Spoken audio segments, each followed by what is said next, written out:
However...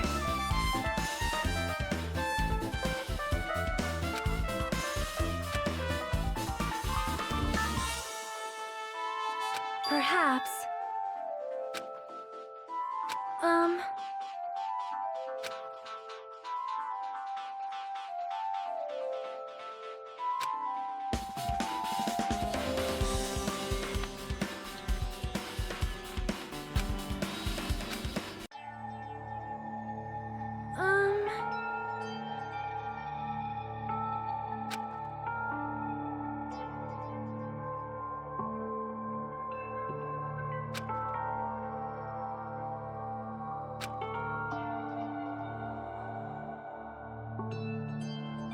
You are right.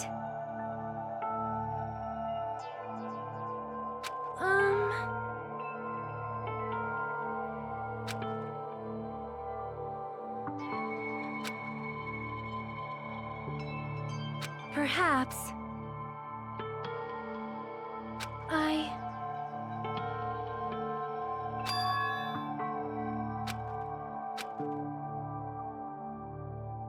Hyoko, by chance, are you having trouble wearing your kimono? Stupid! What are you saying? Of course I can do it! Because Mahiru taught me. That's why I can do it on my own. If that is the case, how about you do it someplace where there is a mirror? Do you remember the full-length mirror in the storage room at the music venue? If you do it while standing in front of a large mirror, I am confident you will be successful. Also, shutting yourself in your room like this may be bad for your health.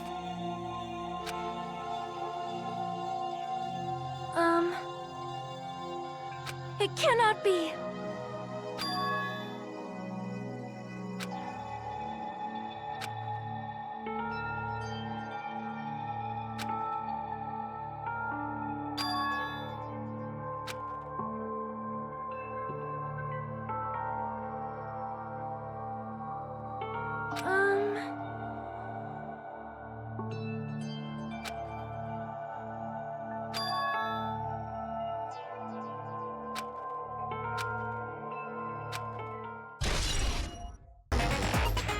Now then, let's begin with a simple explanation. During the class trial, you will present. If you vote correctly, then I'll punish everyone besides. Oh well, who cares about this boring I don't mind starting the trial, but I don't really have a grasp of how the case played out. You know, because I was asleep the whole time. Even if you do grasp it, you're just gonna confuse the heck out of us, aren't you? But Nagito's not alone. I don't really get it either. You're fine. Your head's empty anyway. Empty head? What's wrong with that? Listen up! The emptier your head, the more dreams you can stuff inside it, you know? Anyway, we shouldn't proceed with the trial if those two can't participate in the arguments. Since he's the first witness, why don't we ask Hajime to explain the incident and the sequence of events? Then, let's start with when we split into the hospital team and motel team because of the despair disease. The hospital team consisted of Nagito, Ibuki, and Akane, who were infected, and Mikan, Fuyuhiko, and me. The other 5 on the motel team were myself, Gundam, Kazuichi, Chiaki, and Hyoko. Spending the night at the hospital was prohibited, so Hajime and I had to sleep at our cottages. I woke up at my cottage on the day the incident happened.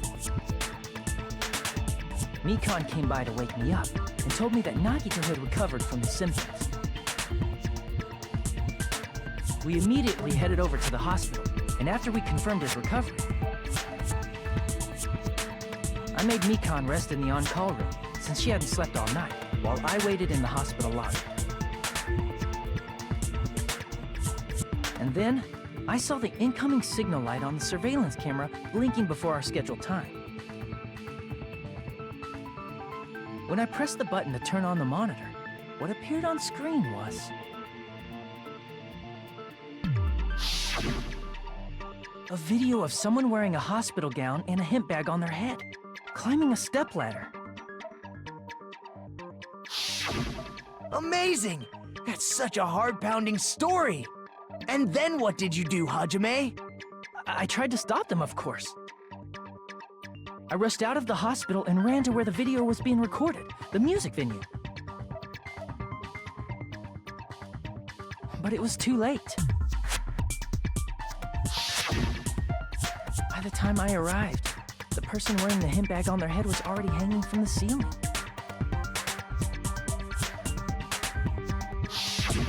I thought I should tell the others right away, so I headed to the motel. Why the motel? Because it was close to the music venue, and unlike the hospital, there were more able-bodied people there. At least, that's what I thought. But the only person who came with me was Chiaki. But I remember feeling a little relieved because not long after, we met up with Mikan and Fuyuhiko. We were also looking for Ibuki since she disappeared from our sight. After I rested for a bit, I started counting everyone at the hospital. And then I noticed Ibuki was gone, so I sprinted out of the hospital. Coincidentally, I ran into Fuyuhiko, so I pled with him in various ways to see if he could help me out. Various ways? Don't say it like that and confuse people. After I heard from those two that Ibuki disappeared, I had a feeling she was the person wearing the hemp bag. So I immediately led them to the music venue. But the door wouldn't open. Since we had no other option, the four of us broke down the door.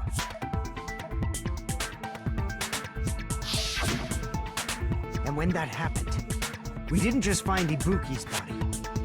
We also found Hyoko's. And not just that.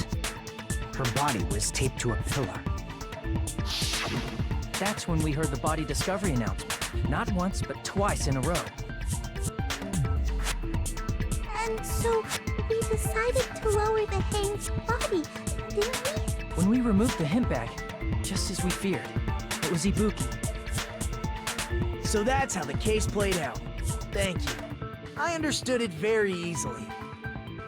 Well, it's clear what the problem with this case is.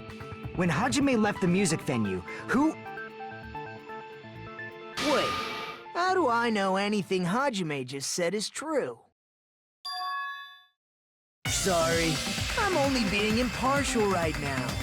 And the story I just heard is clearly suspicious.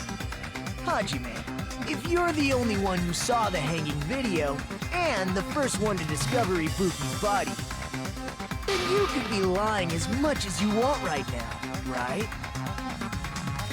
Lie? Why would I lie? Obviously. So you could make us ignore what might be an inconvenient truth to you. Do you doubt me? If you're not lying, I would like you to prove it. Come on, try to prove it to me. Prove you're not the killer.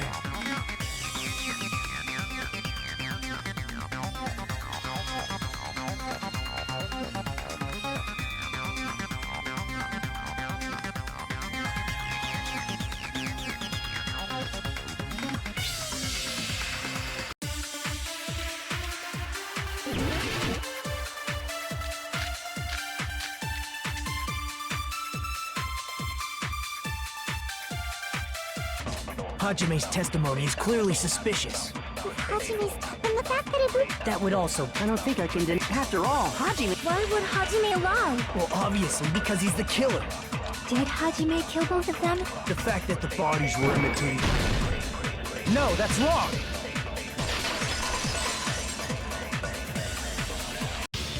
I'm not the killer! I mean, there's no way I'd be able to imitate that movie. Of course you're not.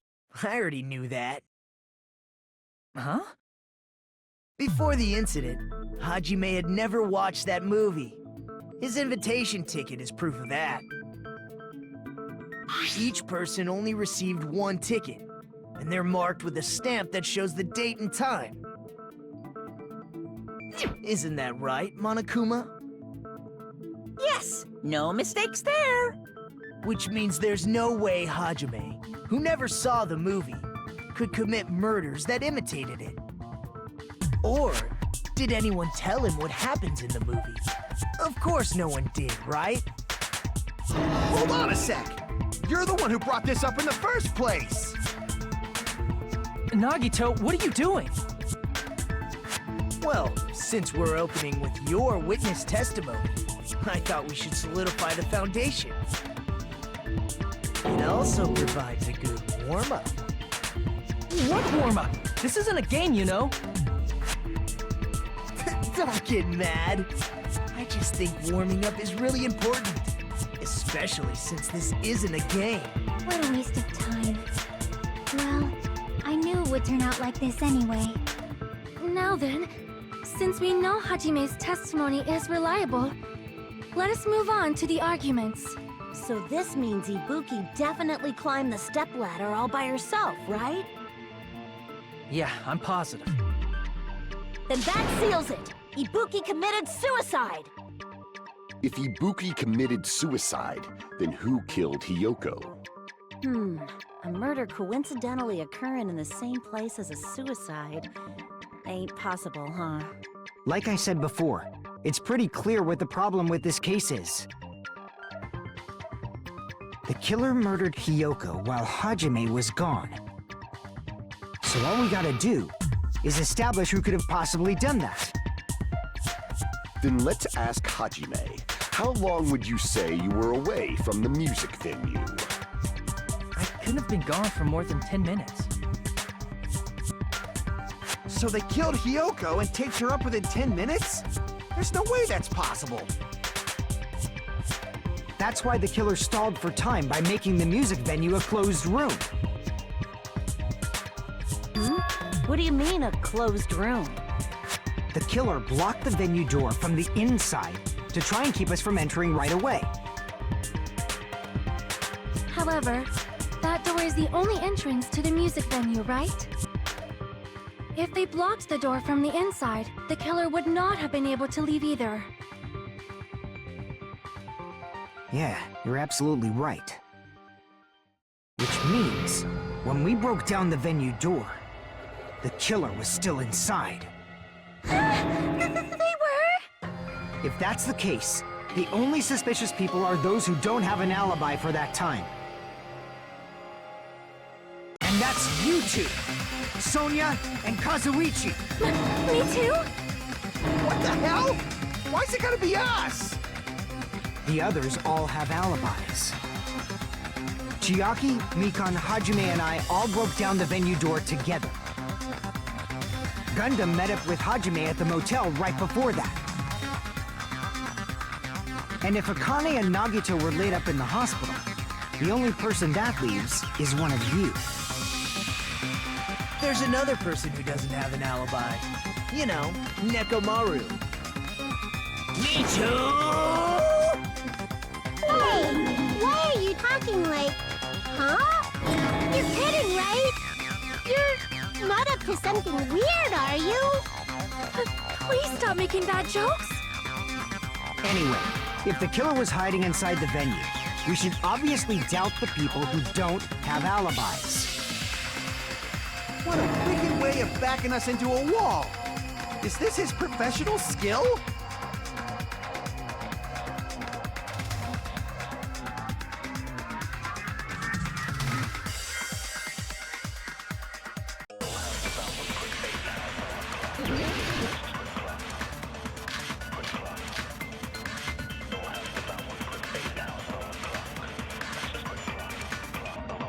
The killer was still in by locking the door from the inside.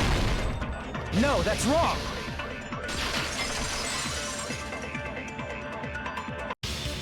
Wait a second. There's also a possibility that the door was locked from the outside. From the outside? How? There was a semi-transparent glob stuck to the venue door. Maybe that's what they used. Semi-transparent glob. Like rubber, maybe?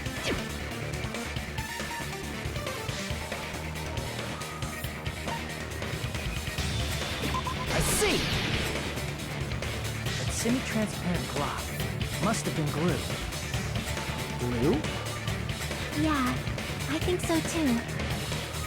It had a firm, gel-like chewiness, and I could smell workshop chemicals the moment I put it in my mouth.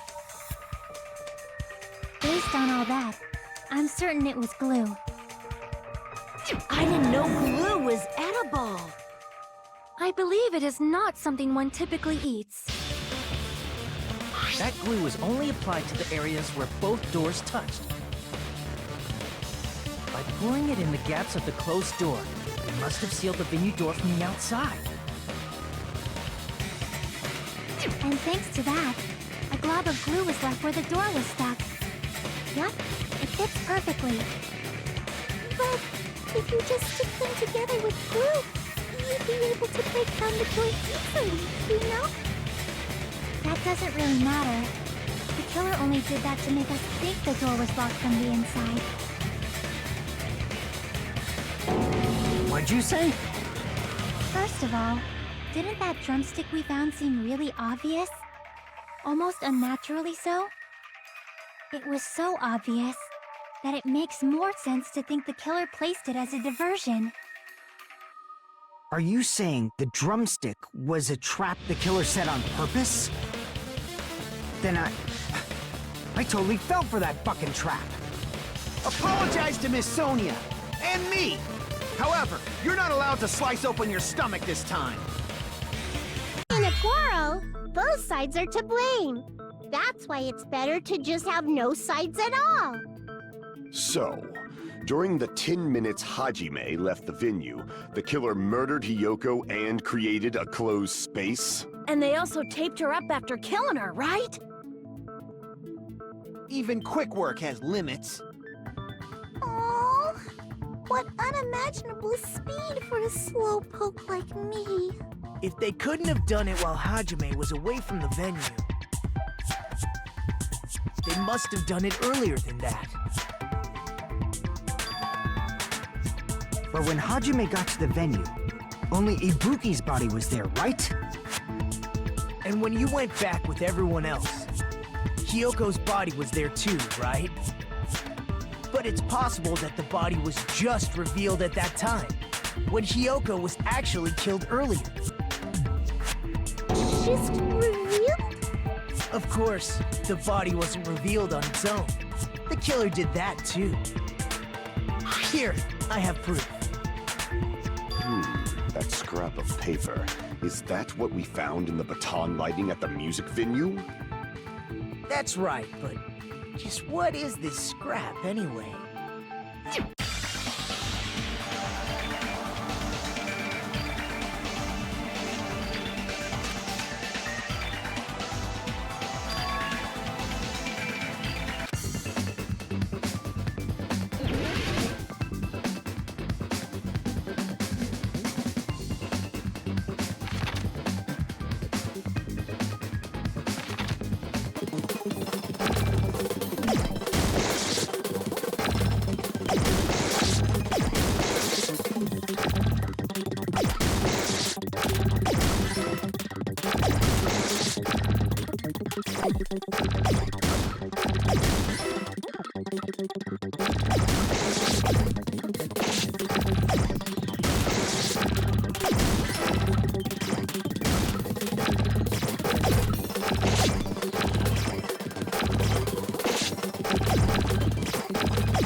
Scrap.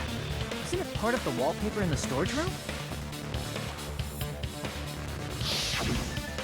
In the music venue storage room, there should have been black wallpaper that's the same color as that scrap. There was also a tear along the edge of the wallpaper, wasn't there? If so...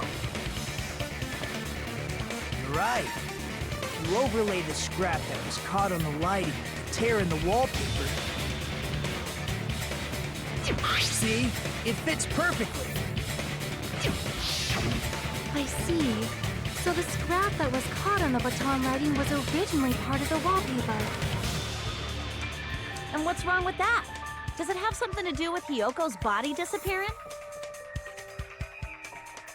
A mere nobody like me isn't important enough to answer that. But if you guys were exceptional enough to identify that scrap of paper, you can figure this out easily.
All coming together.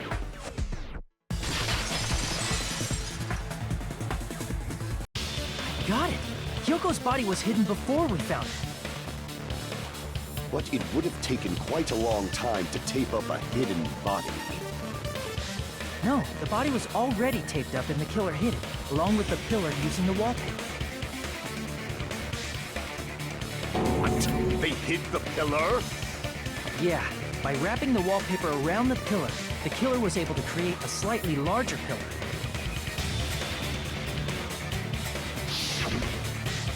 So when I first discovered Ibuki's body, Hyoko's body was already there. However, because it was concealed within a slightly larger pillar, I didn't realize that at the time. Well, that's understandable. I mean, it makes sense that you'd notice Ibuki's body right away. So they used the baton lighting on the ceiling to hang the wallpaper? The baton lighting forms a perfect circle around the pillar, so using it to hang the wallpaper totally fits. Then, the reason the wallpaper was covered in so many stickers was to make it look like that pillar. That's how they hid Hyoko's body, and then peeled off the wallpaper as soon as I left the music room.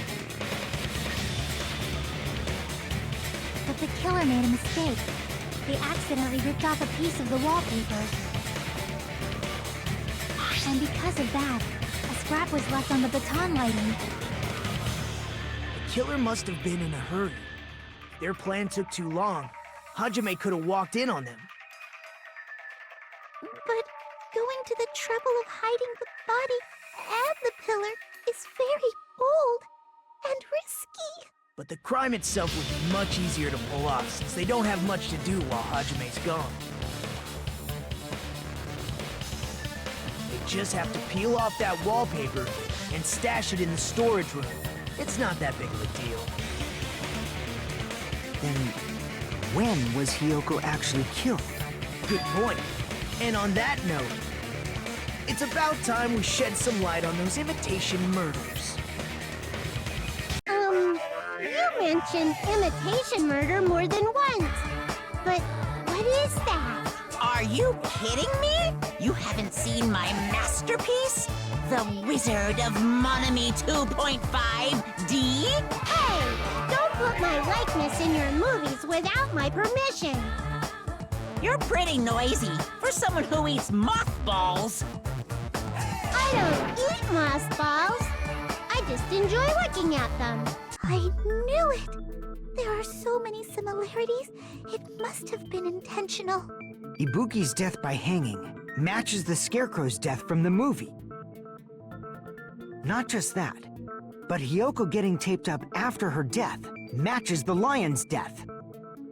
It's as if both crimes were replicas of scenes from the movie, although the mutilated Tin Man was omitted.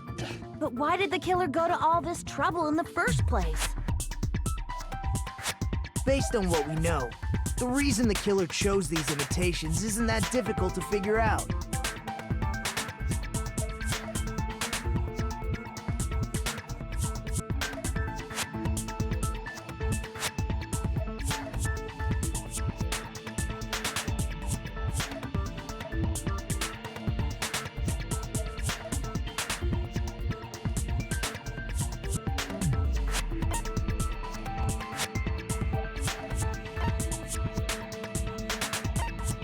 I see! The reason the killer imitated 2 of the murders from the movie was so he'd mix up the killing order. Then, Hiyoko was actually killed before Ibuki? A valid line of reasoning. Yeah, it's valid. The condition of Ibuki's body suggests that as well. What do you mean? If you're going to cry and beg like that, then I guess I'll hear about the condition of Ibuki's body. I'm not even crying. I'll let you sob as much as you want later. Just hurry up and tell me before I change my mind. What a jerk! Oh, I see. You want me to explain it to you, right? Because you don't understand what I'm saying, right? An even bigger jerk? Impossible! Look, Ibuki died because she hanged herself, right? That means when she was still alive, her feet were touching the floor. What's wrong with that? But it seems Ibuki was still standing when Hiyoko was killed. That would mean Hiyoko was killed before Ibuki. How right. Your words are so light as the sylph's feather. Your opponent is out of your league. It is too absurd to try to perplex me so inadequately. Man, he's being annoying again. First and foremost, you claim Ibuki's feet were touching the floor when Hiyoko was killed. How can a low-class creature with no psychic abilities like you know something like that? Because she was doing something that's only possible if her feet were on the floor. It seems you suffer from a pathetic delusion. You're one to talk.